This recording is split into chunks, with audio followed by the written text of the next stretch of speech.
Yeah, so in a way, the other side of that, the sort of end of that research cycle was a book that came out in 2018 that deals with refugeehood in Cyprus.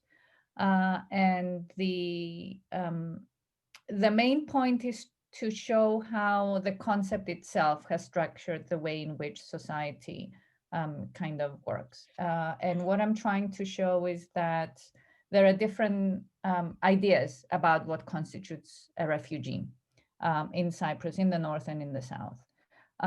And this have to do with a sense of um, an idealized form of refugeehood that works for the majority of the population in terms of cultural concepts, but then you have all of these other statuses that are roped in and influenced by that ideal.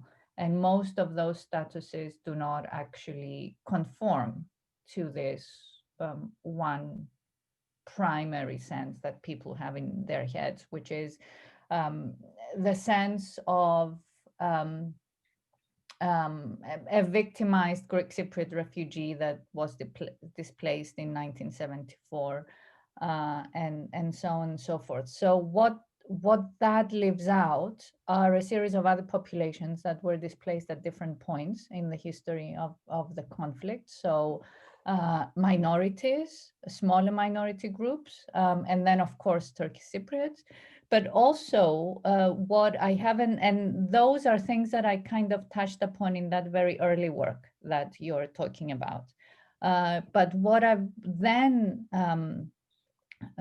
sort of shifted my focus to was newer groups. So I've since been looking at how new refugees, how the ways in which people arriving in Cyprus today are being recognized as refugees or denied protection as refugees.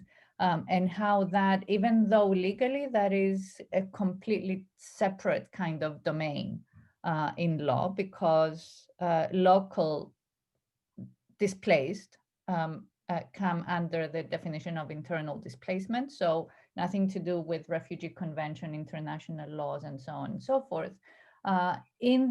Because of the way in which cultural concepts work and the way in which these cultural concepts fit back into policy, in a way that kind of idealized form of refugeehood fits into exclusions that are created today of groups of others Yeah. arriving on the island, again, both in the north and in the south. So that's what my current work